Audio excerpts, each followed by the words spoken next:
एक बार जोर से भारत माता का जयकारा लगाएंगे।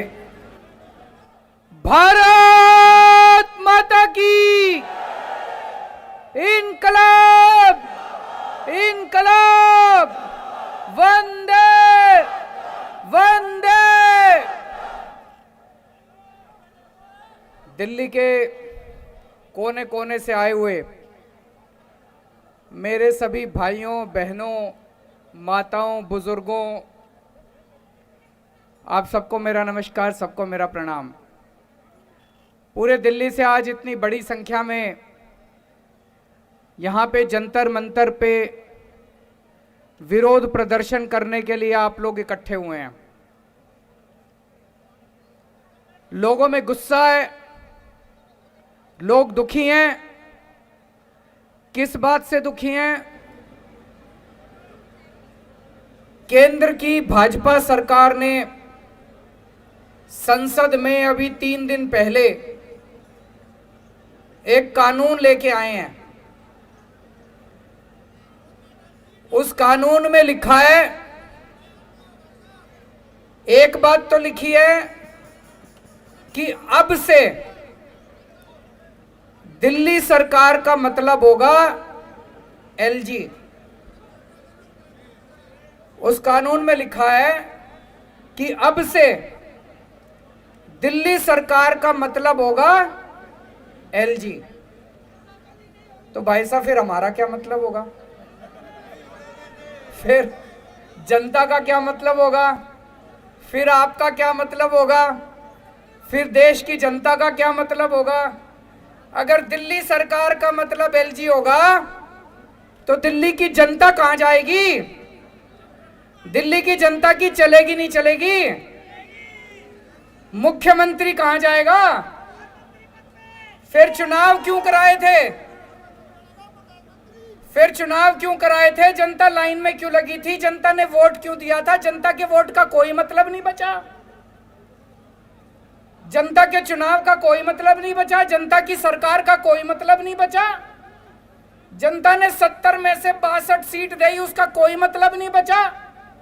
अगर दिल्ली सरकार का मतलब एलजी होगा तो फिर तो जनता के साथ तो धोखा हो गया भाई साहब, ये तो गलत हो गया। दूसरा, इस कानून में लिखा है कि अब सारी फाइलें दिल्ली सरकार की सारी फाइलें एलजी के पास जाया करेंगे। भाई साहब, जब हमारी सरकार बनी थी सारी फाइलें एलजी के पास जाया करती थी। 2018 में सुप्रीम कोर्ट ने आदेश दिया कि भाई दिल्ली में चुनी हुई सरकार है, चुनी हुई सरकार के पास पावर होनी चाहिए, देश जनतंत्र है। सुप्रीम कोर्ट ने बोला कि भारत जनतंत्र है, जनतंत्र में जनता मालिक होती है, जनता का शासन होता है, जनता जिस सरकार को चुनती है सारी शक्तियां उसके पास होनी चाहिए, सुप्रीम कोर्ट ने बोला। सुप्रीम कोर्ट ने कहा कि कोई भी फाइल एलजी के पास अब नहीं जाया करेगी। ये मैं नहीं कह रहा भाई साहब, ऑर्डर में लिखा हुआ है, सुप्रीम कोर्ट में लिखा है, ऑर्डर में लिखा है कोई फाइल एलजी के पास नहीं जाया करेगी। अब इन्होंने कानून में लिख दिया सारी फाइलें एलजी के पास जाया करेगी। तो भाई साहब, ये जनता को नहीं मानते, ये सुप्रीम कोर्ट को नहीं मानते, ये जनतंत्र को नहीं मानते, ये संविधान को नहीं मानते। ये तो गलत बात है। गलत बात है नहीं है? ये तो धोखा हो गया अपने साथ। 2015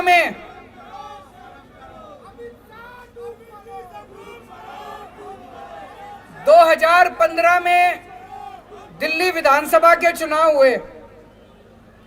जनता ने आम आदमी पार्टी को 70 में से 67 सीट दी। फिर 2020 में चुनाव हुए, जनता ने 70 में से 62 सीट दी। फिर अभी उपचुनाव हुए एमसीडी के, जनता ने एमसीडी के उपचुनाव में बीजेपी को 0 सीट दी। तो भाई साहब, दिल्ली की जनता साफ साफ यही तो कह रही है कि हमको बीजेपी नहीं चाहिए, हमको आम आदमी पार्टी चाहिए, कह रही है नहीं कह रही है कि हमको बीजेपी नहीं चाहिए, हमको आम आदमी पार्टी चाहिए। लेकिन भाई साहब ये चोरी छिपे, ये बदमाशी करके दिल्ली के ऊपर राज करना चाहते हैं। वो कहते हैं ना, एक छोटा बच्चा मैच खेल रहा था, क्रिकेट मैच हार गया, तो उसके बाद क्रिकेट का बल्ला और बॉल लेके दोनों लेके भाग गया। ऐसे ही एक के बाद एक चुनाव हारते जा रहे हैं, लेकिन ये इस तरह से बदमाशी करके दिल्ली के ऊपर राज करना चाहते हैं, जनता का राज खत्म करना चाहते हैं। ये इनका एक तरह से इनका ये पूरे देश के अंदर यही कर रहे हैं। चुनाव कराते हैं, अगर चुनाव में हार जाएं तो दूसरी पार्टियों के एमएलए खरीद लेते हैं और वहां पे सरकार गिरा देते हैं। करते नहीं करते पूरे देश के अंदर? दिल्ली के अंदर आम आदमी पार्टी के ये जितने एमएलए बैठे हैं खरीदे नहीं जा रहे, ये बिक नहीं रहे। कोशिश तो बहुत करी इन्होंने, ये बिक नहीं रहे। तो ये दिल्ली के अंदर जब एमएलए नहीं बिक रहे तो इन्होंने ये कानून लाके दिल्ली के अंदर ये सत्ता खत्म करना चाहते हैं, जनता की सत्ता खत्म करना चाहते हैं। आज पूरे देश के अंदर इस बात की चर्चा हो रही है, दिल्ली के अंदर जो काम हो रहा है, दिल्ली के अंदर शिक्षा के अंदर इतना अच्छा काम हो रहा है नहीं हो रहा है? सरकारी स्कूलों की काया पलट हो गई, प्राइवेट स्कूलों की फीस नहीं बढ़ने दी। इतने शानदार काम दिल्ली के स्कूलों में हो रहे हैं। ये कानून शिक्षा के अच्छे कामों को बंद करने के लिए बनाया गया है।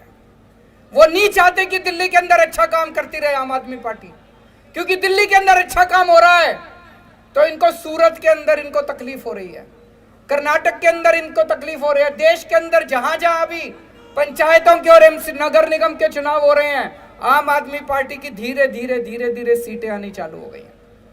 अब उत्तर प्रदेश के अंदर लोग कह रहे हैं कि हमें भी फ्री बिजली चाहिए, गुजरात के अंदर लोग कह रहे हैं हमें भी फ्री बिजली चाहिए। अब हिमाचल प्रदेश के अंदर, पंजाब के अंदर, हरियाणा के अंदर हर जगह लोग कह रहे हैं हमें भी फ्री बिजली चाहिए। मैं इनसे कहना चाहता हूं कि दिल्ली के अंदर अच्छा काम हो रहा है, इस अच्छे काम को नहीं रोकना चाहिए, गलत बात है। तुम भी अच्छा काम करके दिखाओ, कंपटीशन तो अच्छे काम का होना चाहिए।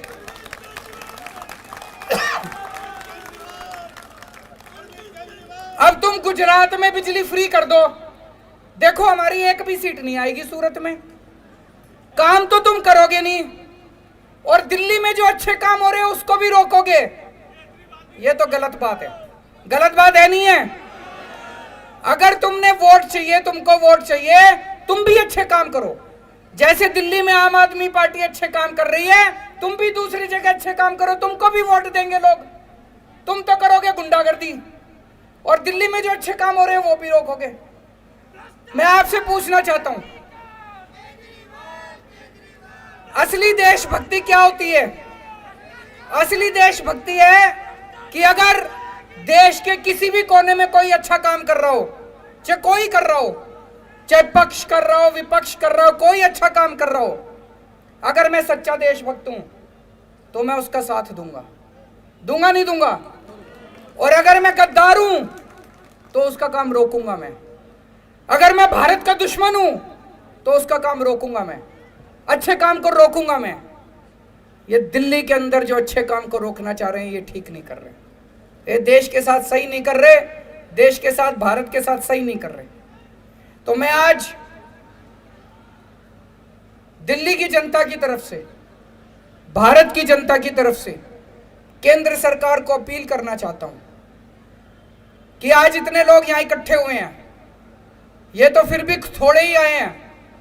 इससे ये मत आकिए दिल्ली के एक एक आदमी के दिल में। मैं देख रहा था 3-4 दिन से ये टीवी चैनल वाले सारे सर्वे चला रहे हैं, 90% लोग दिल्ली के कह रहे हैं गलत कर रही है केंद्र सरकार। सर्वे में भी आ रहा है। मैंने देखा कुछ पत्रकार सड़क के ऊपर अपना कैमरा लेके घूम रहे थे, सबसे पूछ रहे थे हाँ भाई दिल्ली सरकार किसको चलानी चाहिए, केजरीवाल को चलानी चाहिए कि केंद्र सरकार को? 90% लोग कह रहे थे कि केजरीवाल को चलानी चाहिए, हमने उसको चुना। तो मैं केंद्र सरकार को अपील करना चाहता हूं कि अभी भी इस कानून को वापस ले लो। अभी ये कानून वापस नहीं हुआ, इस कानून को वापस ले लो। जनता की ताकत को मत छीनो, जनता के साथ धोखा मत करो। 1947 में आजाद हुआ था देश, 75 साल हो गए। आज देश अपनी आजादी के 75 साल मना रहा है। इस 75 साल में तुम यही करोगे? इस 75 साल में यही तोहफा दोगे देश को? भगत सिंह फांसी पे क्यों चढ़ा थे? चंद्रशेखर आजाद, भगत सिंह, राजगुरु, अशफाक उल्लाह खान, सुभाष चंद्र बोस, बाबा साहब अंबेडकर, उन लोगों ने क्यों कुर्बानी दी थी? उन लोगों ने कुर्बानी दी थी, अंग्रेज जाएंगे, भारत में जनतंत्र होगा, जनता सरकार चुनेगी, वो सरकार जनता के लिए काम करेगी। उन्होंने ये थोड़ी सोचा था आजादी के 75 साल के बाद एक ऐसी सरकार आएगी कि जनता के सारे अधिकार छीन लेगी।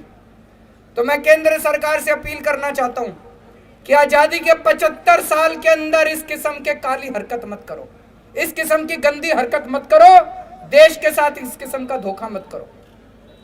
और मैं दिल्ली की जनता को भरोसा देना चाहता हूं, चिंता मत करना, ये जो मर्जी हमारी शक्तियां छीन ले, ये जो मर्जी कर ले। आपको याद है जब सुप्रीम कोर्ट का आदेश नहीं आया था, सारी फाइलें एलजी के पास जाया करती थी। हम आपके लिए सीसीटीवी कैमरे लगाना चाहते थे पूरी दिल्ली में। एलजी साहब ने 1 साल तक फाइल रोके रखी, सीसीटीवी की 1 साल तक, 1 साल तक सीसीटीवी की फाइल रोके रखी। फिर मैं, मनीष सिसोदिया जी, गोपाल राय जी और सतिंदर जैन, हमने एलजी साहब के घर के अंदर जाके धरना कर दिया और आपकी फाइल पास करा के लाए थे। तो दोस्तों, अपने सामने अब 2 काम है, दिल्ली की जनता के सामने 2 काम है।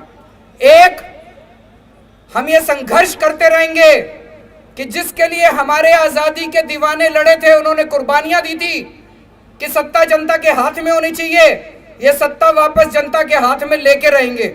और दूसरा, कोई भी काम नहीं रुकने देंगे। जितने दिल्ली के विकास के काम हैं, सारे विकास के काम होंगे। इसके लिए चाहे मेरे को इनको पैर पकड़ने पड़े और चाहे इनको हाथ पकड़ के थोड़ा सा